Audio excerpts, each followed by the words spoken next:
makadaan, di matras.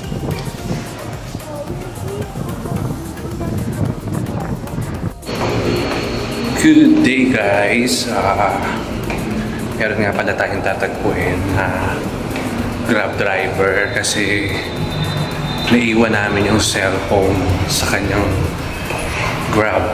So thankful kami at may babalik yung cellphone kasi nagsimba kami sa St. Augustine Church. So ayan, tatagpuin natin siya. Kinabahan kasi kanina. Inisip namin kung saan namin naiwan yung cellphone ng aking wife na tuliro. So ayun, dahil sa likod din ni Bella sa taxi. Dahil na tayo sa elevator. Yan. Baba na tayo at tatagpuin natin si Kuya Andres ng Grab taxi. So ayun, kasi sa sobrang likod ni Bella sa kotse, yun, hindi namin alam na naiwan na namin yung cellphone pagbaba.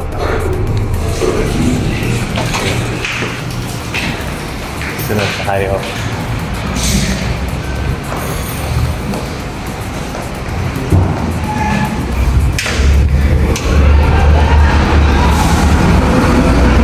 Abangan natin siya dito. Dito tayo sa Avida Tower, Intima. So wait natin ang dating ni Kuya. So yan, waiting tayo. Hi guys, nandito na tayo sa baba. So hinintay natin si Kuya Andres na nasakyan namin na Grab kanina. So, sa pagmamadali namin kasi pumunta kami ng St. Augustine Church, so hindi namin namalayan na naiwan namin yung cellphone sa kanyang sasakyan dahil sa kaliputan ni Bella. So ayan, thank you kay Lord. Grabe, nandun kami sa simbahan. Kasi kami nang isip kung saan namin siya nailagay.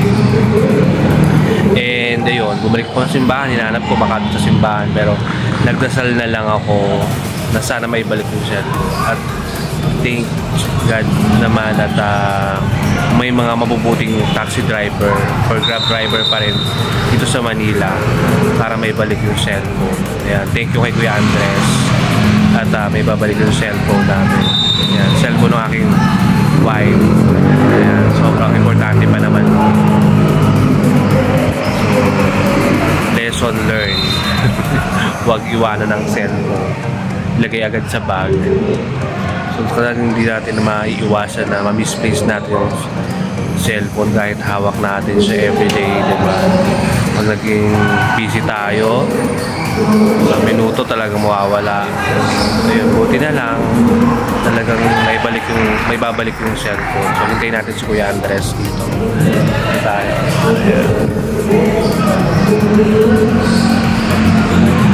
Okay guys.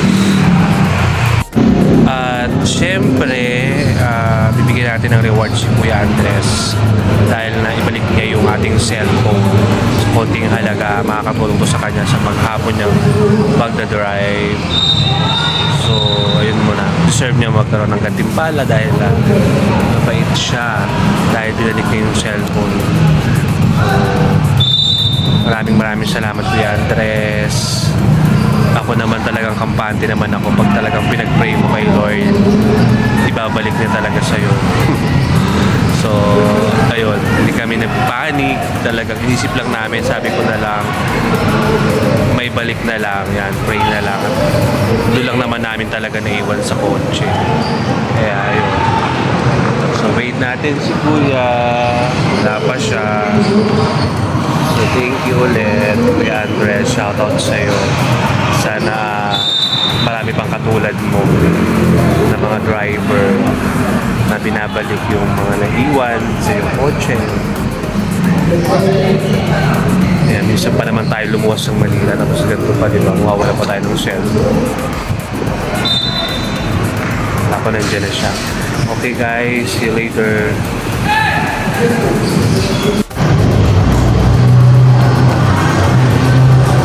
Thank you you, kuya. Gulat ako, sir. Sabi nga. ng pasahero ko na bata, sabi, Nay, ma, cellphone. Hinanap namin sa simbahan. Alam ko, sabi ko, baka yung customer ko kasi makulit yung bata, baka nakunaw pa yung nanay. Andito na si kuya. Ikaw siya, sir. 39% na yung battery kinarge ko para baka tumawag. Tinatawagan po kanina, baka malobat. Naka-silent to. Tapos tinawagan ko yung messenger, buti na lang naka 3G, nakabukas yung internet. Kaya natawagan. Ginarge ko na lang, sir. Salamat po, 39% na lang eh. Sabi ko, kung mamatay to, wala na akong alam. Lalo nakalak pa. Ayan, thank you po. Ayan, salamat, sir. Salamat din po. Ayan, andito na si Kuya Andres. Sinilip ko, sir, na gano'n, wala akong nakita, pero na yung bata umupo. Buti nga po, kayo po yung naalala namin kasi sa inyo na kami umalis eh. Tsaka naka-planner kasi ako Manila, sir. Hindi pwedeng mag-book na papumunta.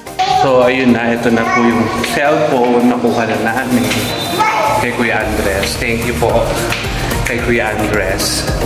Gawa ni Bella. Si Bella. Malikot kasi siya. Kaya naiwan ang cellphone sa taxi. Ayan. Thank you, Kuya Andres. God bless you. And more power.